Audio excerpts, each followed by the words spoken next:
Hey, my friends, get ready for our next episode where we explore the complicated twists and turns of grief and loss. Today we have an amazing guest, Skye Nielson, who also happens to be my amazing sister-in-law. She'll be sharing her own tragic and even beautiful story of losing her mom and watching it all happen unexpectedly at the tender age of 12.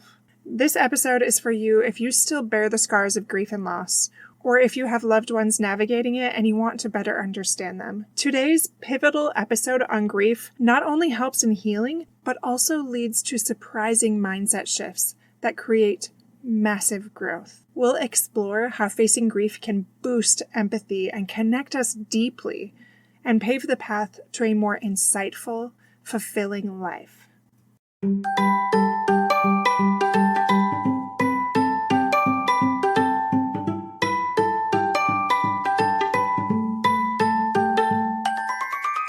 Hey parents, welcome to Fulfillment Therapy. Do you want to raise your kids better and have a stronger marriage? Are you up late at night researching marriage and parenting tools and self-care tips? Do you start each day hoping for deeper connections and less chaos, but it ends with family arguments and going 12 different directions again? My name's Kendra, wife, mom, therapist, and growth enthusiast. It wasn't until I discovered how to fulfill my unmet needs that I was finally able to show up as my best self as a spouse and parent. I realized that by meeting my needs, I could more fully meet the needs of my family with more energy and less resentment. In this podcast, I teach parents skills like boundary setting, prioritizing personal needs, communication, and claiming ownership. Just like my clients, you'll be shocked by the improvement in your marriage, parenting, and personal life when you focus on fulfilling your important, unmet needs. Ready to prioritize yourself so you can quit mentally throat punching people? Then grab those earbuds and head outside, and let's walk and talk.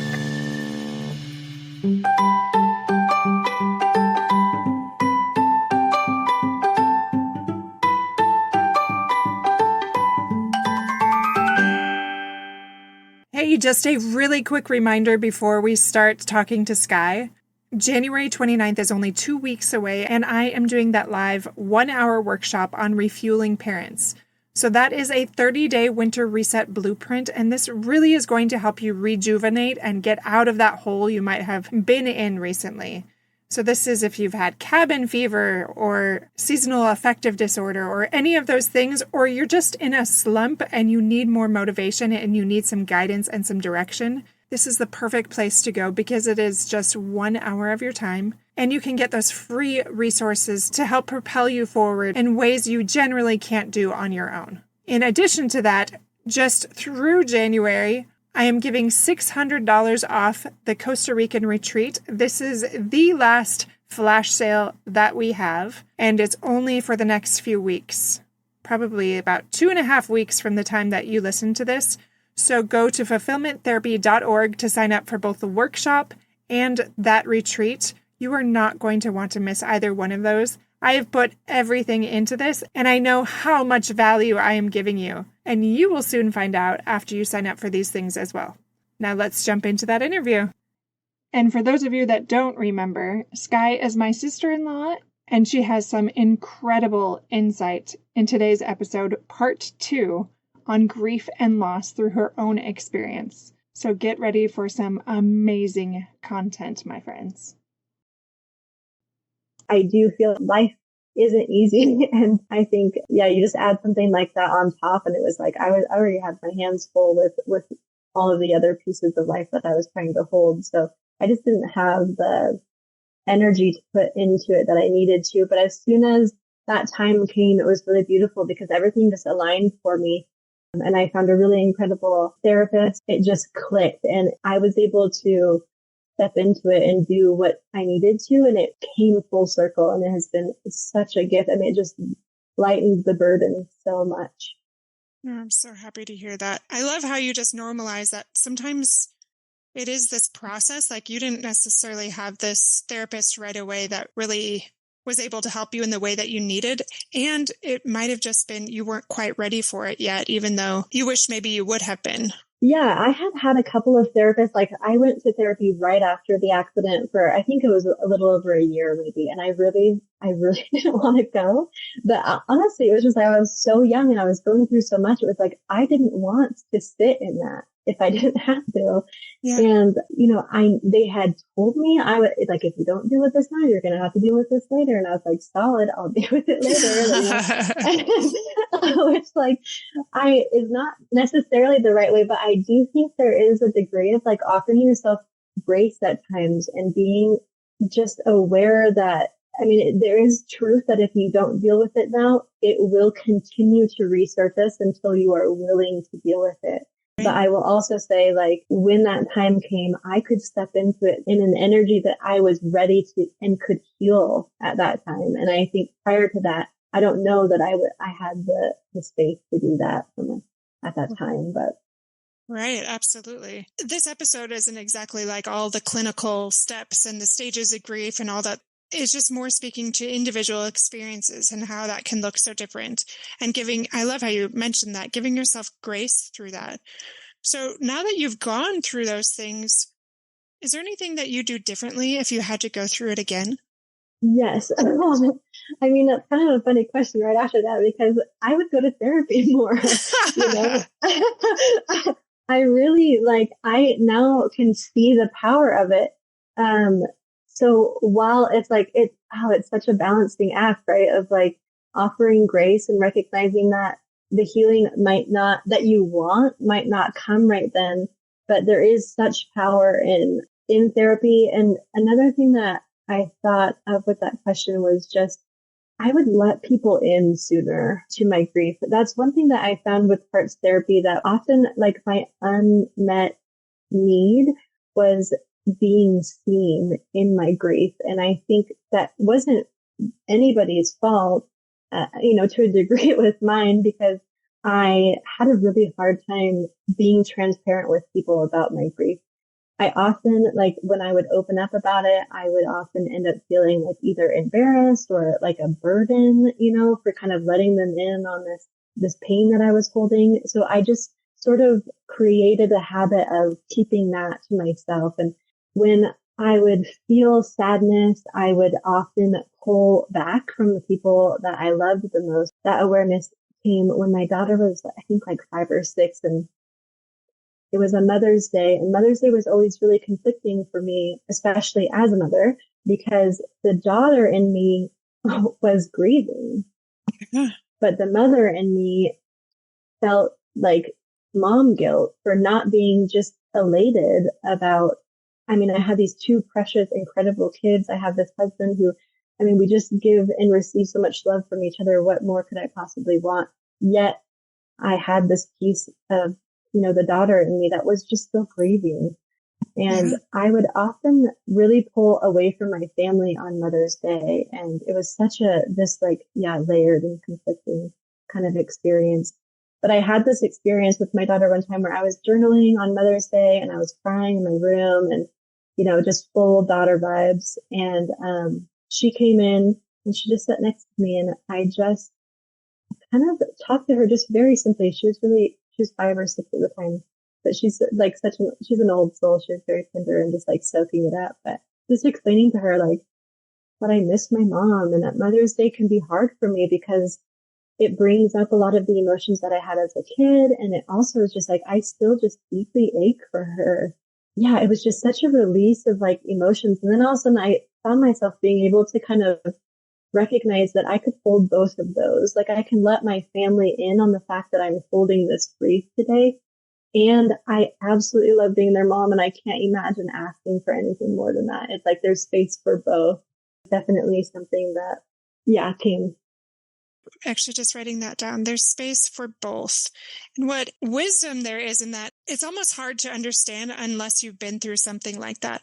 Because it is, I'm going back to this wording over and over, it is complicated and it is challenging, especially different factors like how old you are, who it was that you lost. There's so many levels of sadness and grief that you're trying to untangle. And you just said several things, like I'd let people in sooner. I wanted to be seen in my grief. I'd pull back like you talked about how you pull back from the people that you love the most. And I hear that a lot with my clients. Like, this is pretty typical. It's like this way to almost like nurse your wounds sometimes, but also like not really understanding it. That actually leads to another thing that I wanted to talk about that you mentioned a couple times already about like that healing process. So you talked about parts work. Was there anything else, or was it that specifically that helps you the most in your healing process?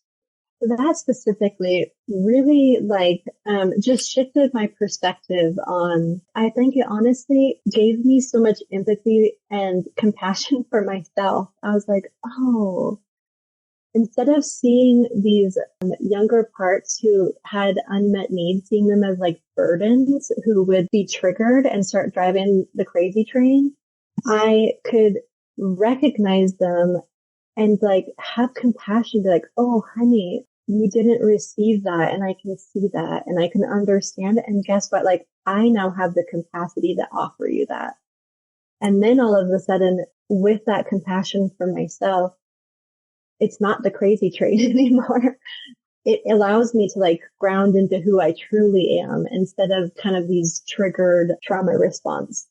I just love that. I feel like you summarized it really well, and I failed to really explain what parts work is. So just very briefly, there's a few different kinds. This is one type of trauma therapy, and IFS is internal family system. So that's one of the bigger ones, but it's the movie Inside Out, except for those other parts of you are not necessarily just an emotion, but it's almost like a little personality, like a little, for example, some of my clients or even me, it might have been like the overachiever self or the rebel or the stubborn part. I even had a client call one part of herself the librarian. She was goody two shoes kind of person and just very wise and smart. Yeah. But each one of those parts is playing a role. And instead of having this judgment or this frustration with that part, you mentioned this, you spoke to it. You learned how to have compassion and empathy, because once you sit down and explore those parts, like really, I envision it, especially because I did a lot of visualizations with this and EMDR, which is another form of trauma therapy. Like in my own journey, I visualized, I requested to close my eyes. Sometimes I had music on, just totally in this Zen state. I would picture that self, and often that self would be my child self, just sitting Indian style on the floor with them or hugging them or just having like this tender interview of curiosity and love. And every part brought out something else in me. Like some of them did not want to be touched. Some of them were way too stubborn to talk. Some of them they all responded differently. And then you get to the core of it and you realize many of those parts are just trying to protect you, or they're doing these different jobs for a purpose because of that wounded self, essentially. But what was your experience with it? One time in particular, I remember vividly, like afterwards, sitting in my room. I was actually able to do it through Zoom, and we did a form of EMDR as well, but just through tapping and to kind of ground down. But that same thing. So I was like really upset that day. I was really just like, I called it kind of bubbled up, like just the emotions were up at the top and boiling over. And so we went through meditation and visualization, and I walked into my childhood room. So my, at that time, 30-year-old self walked into my childhood bedroom, and I saw my younger self laying on the floor crying, and I was surrounded by my mom's socks, which was, seems kind of silly, but when somebody dies quickly, one of the things that you don't think about is like those personal things. Like you can't like donate their socks or give them to somebody. So I had these like bags of my mom's socks, and when I really missed her, I would pull them out and I would be like looking at them and like just being with them, because those were on my mom's feet at one point in time. And so here I am. This younger part is laid out crying, and I just walked in and I didn't even say anything. I sat down and I just picked my younger part's head up and laid it on my lap. That younger part like cried for a little bit and then stopped crying, and I just lifted my head up and looked straight at it. And I don't know how to explain it. Like, I know that it takes a little bit of being open to the power of these types of things, but it changed my life. It was like all she needed was for somebody to see how much she was grieving and the burden that she was carrying. And that was me. And I now as a 30-year-old woman could turn around and give her exactly what she needed. And then she wasn't so triggered. She didn't have to drive the train to get attention anymore. Just really like shifted the weight of that experience. That just opened the door up after that, because then anytime emotions would bubble up, I would take that time, sometimes it was in therapy and sometimes it was on my own, of pausing and like trying to like trace the root, of like, okay, where is this coming from? Okay, if it's coming from this, piece of myself, what do I need to offer that right now? Like, and it just changes. Instead of being burdened by, be like, man, I wish I wasn't like this. I wish I could deal with this better. I wish that, these feelings didn't come up or these situations didn't make me feel this way. It was just a total shift of how to care for myself. Skye, you just summed that up so well, like what it looks like. And you even spoke to it a little bit about how I'm sure listeners are like, that sounds a little, I don't know, hippie or weird, because you really, you really do have to get to this point. I remember the same thing, like this wall, this barrier of not wanting to open up that can and just, kind of matter of factly going throughout therapy. And it wasn't until I really let down my guard and examined what I needed, which is when I started to advocate for myself and close my eyes, turn off the video stream so I could just like bawl and I didn't have to worry about anything else in the room. And all of those things, but so that I could let go and that I could, you spoke to that, like that comforting your child self. And the same thing happened for me, really powerful visuals of me just being so tender and affectionate with that child in ways that I needed at the time. And I don't know if I got them or not. I don't remember. I'm mostly talking about as a 5.5-year-old losing my dad tragically. Mm-hmm. It wasn't until maybe decades later that I was able to finally understand what it looked like to give myself that validation and that acceptance that probably only I could give in quite that way. And it was transformational, just like you're talking about. I had no idea that we could do that. And if I had, I would have done it years earlier. Totally. Sounds like that's what you experienced as well. Yes. And the other piece that you spoke to earlier was the gratitude for those pieces, which I would also say is also like incredible when you can have that shift as well, because so it's like these burdens about your personality or whatever, the times where you feel like your emotions are like bubbling up in such a way that you like don't have control of them anymore. And then you're able to go down and recognize where the root of those parts come from and what caused them. And then, yeah, you have compassion and gratitude, because you're right. Like those parts were put on to protect us. Like that was what we had at that time when that trauma happened. And then you can offer gratitude and like, thank you so much for trying to protect me, but I'm okay now. Like I'm not in that situation anymore. And it's silly, like totally hippy dippy. That's what my dad would call it. But it's like, I mean, yeah, if you're looking for healing in that way, I speak to the listener at any point, like I definitely would look into it, because it absolutely like transformed the grief that I held for most of my life.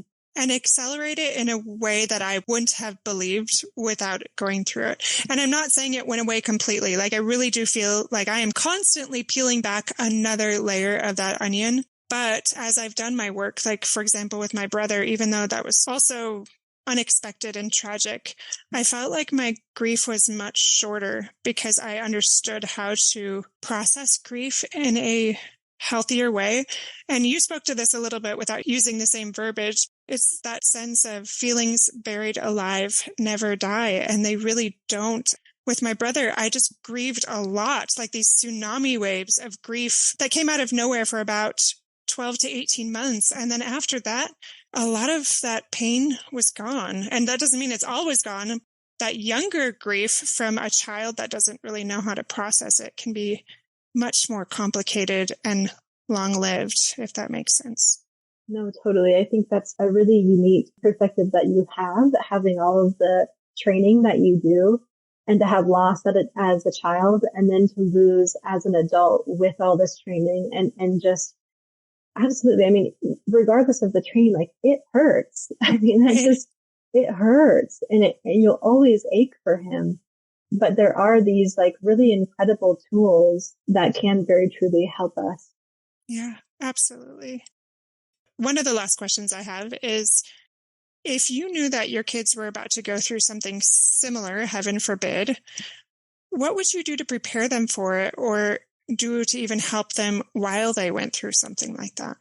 My knee-jerk reaction here is like, oh, it's never going to happen. Take that away. That will not happen. No. Yeah, don't put that evil on my... No. But I do recognize that if that particular thing doesn't happen to my kids, it will be a variation of that, right? Like nobody can escape this. This is totally a universal experience in a variety of, people experience it in different ways, but we all experience grief and loss. What I think, honestly, faith and believing in life after this experience, to me, that is like the one shining piece. It's not that it took the pain away, but I think it offers hope. And for me, I had that experience in the water, which absolutely was like a beacon of like recognizing that I am a soul in a body. And while I didn't always know how to hold that, as a kid, I definitely journaled about it a lot, which is interesting to read back on. But that was always a beacon, and just having faith and knowing that my mom's journey here ended, but she didn't die. Like her body might have, but I know that my mom is still around. I know that I'm still connected to her. I know that even though it's painful, she's not physically here. I know she has been with me every moment I wanted her to be there and ached for her.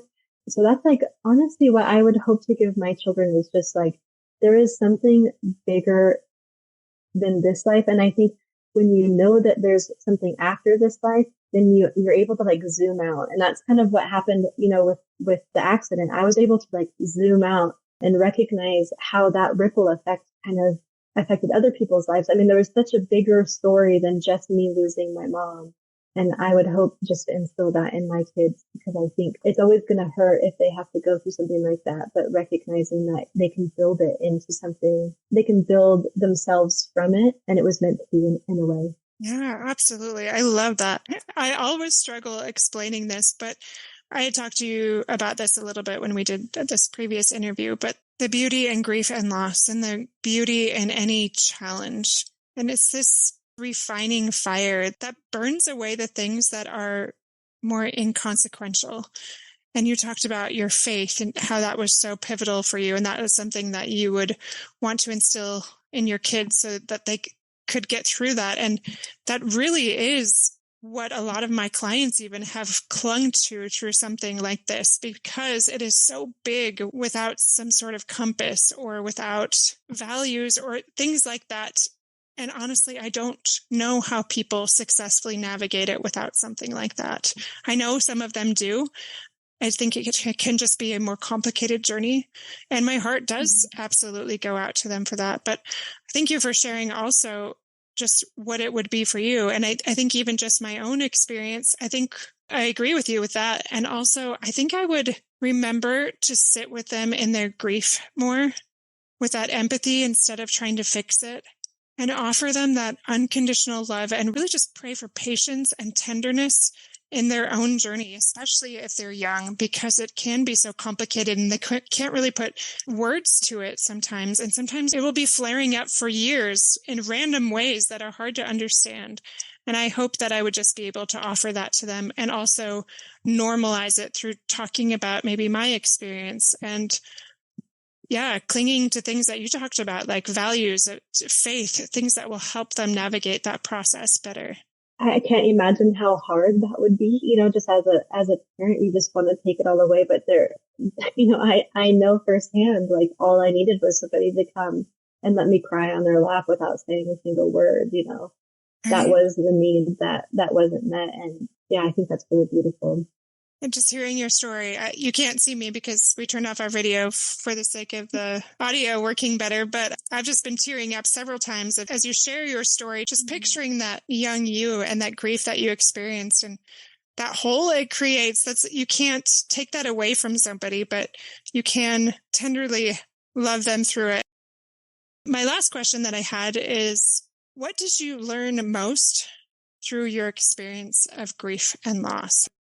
The things that kind of stand out for me, I definitely feel aware of just the chapters of time that life can hold. Right after my mom passed away, the grief was so big. And even as, a couple of years later, but still as a child and growing up, the grief held so much space in my life. As time has passed and experiencing that, I can just see that there are chapters of time, and that even when things feel really big and take up so much space in one chapter of time, there will come a time where it will shift, and it won't always be that way. And there will come a time that it will be more manageable.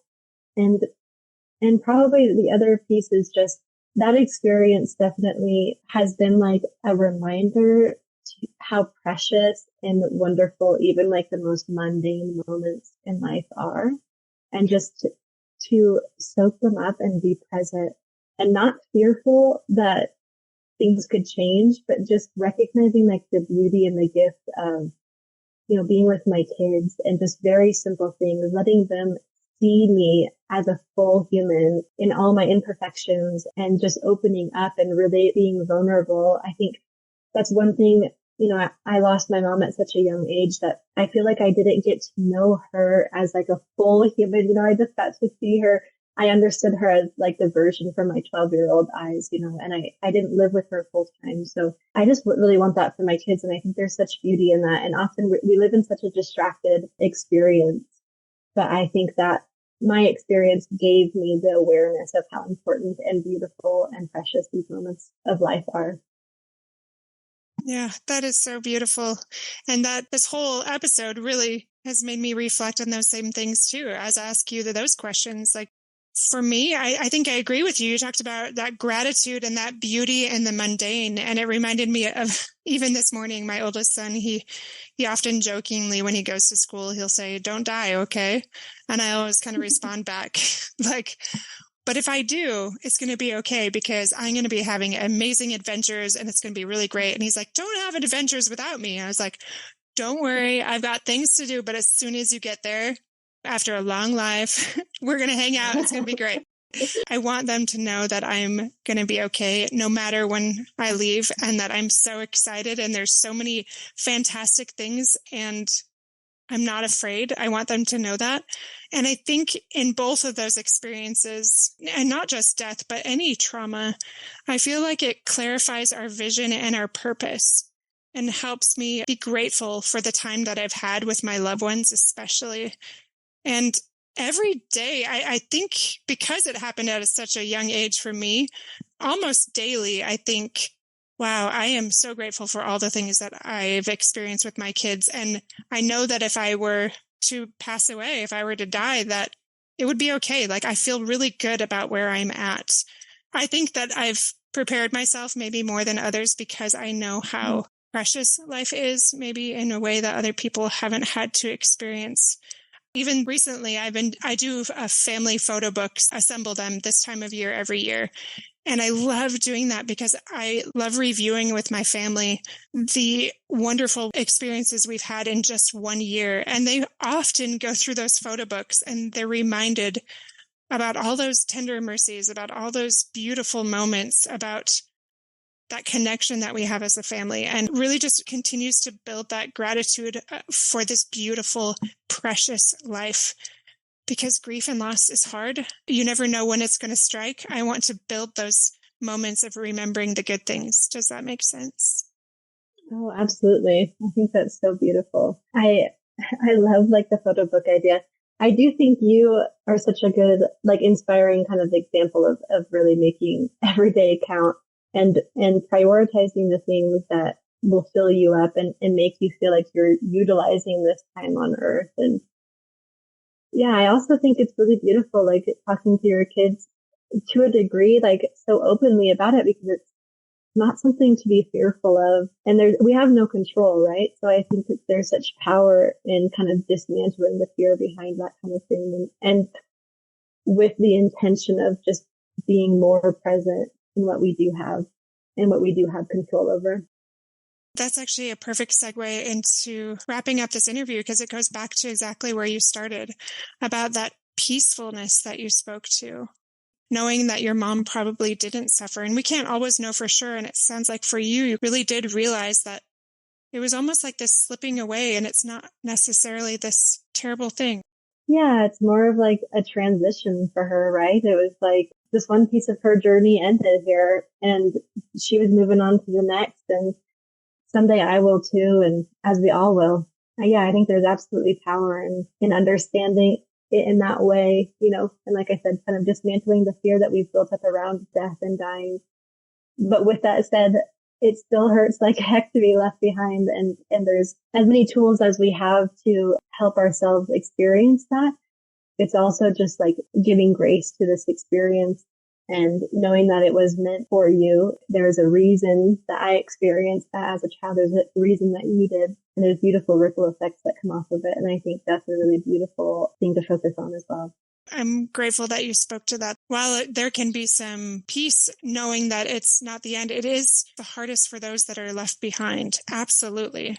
Especially those that are younger or have challenges in their grief and in processing that. I think that we spoke to several things today that will resonate with our listeners.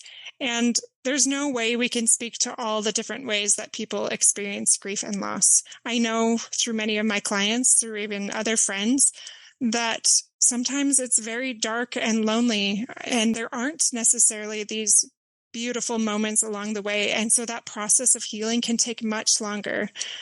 So I wish I could speak to all of those experiences to give you that peace and that comfort. But I hope that what you heard today will help you recognize that it doesn't have to look a specific way. Those stages of grief come in all sorts of different ways, and they're a big jumble of things, and you go back and forth and up and down and all over the place. And yet over time, the pain does ease.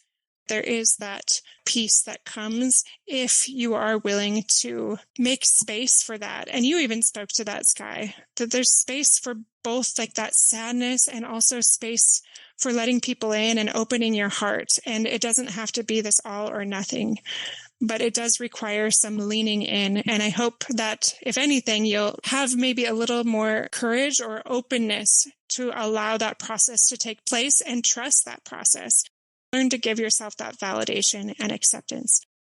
Is there any last thought you'd like to give, Skye, before we end today? Also, thank you so much for coming on and giving your insights. I really appreciate the things that you've spoken to today. No, I feel like we really covered a lot. I just thank you, Kendra, for, I I know when you asked me, I'm like, you gotta talk to me. And I just really appreciate you. Yeah, just your desire to ask me these questions. And it obviously is something that I've experienced. And I'm grateful that somebody wants to hear about my experience and kind of what I've learned throughout this process. So I really thank you for the opportunity.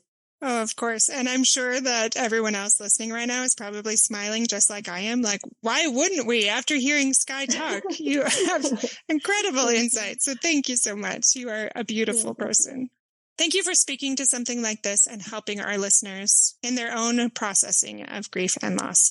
And hopefully we will be able to have you on in the future as well. And you take care, and we'll talk to you soon. Thanks, Kendra. Skye is truly a gem, and I'm sure after listening to those 2 episodes, you will agree with me. Her insights are never ending, and I absolutely love her beautiful soul. I hope that as you listen to this episode today on grief and loss, that you can find more healing in your life, as you've heard more about Skye's journey and what healing can look like with those deeper and deeper layers as time goes on. Tune in next time for even more tips on how to strengthen your personal and family life.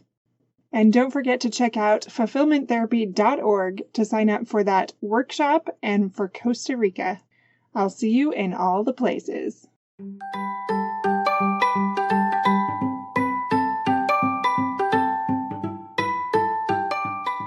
Hey friends, I hope you enjoyed today's episode. If you did, chances are someone else would too. Would you take 30 seconds to share this with a friend who's looking for greater family fulfillment?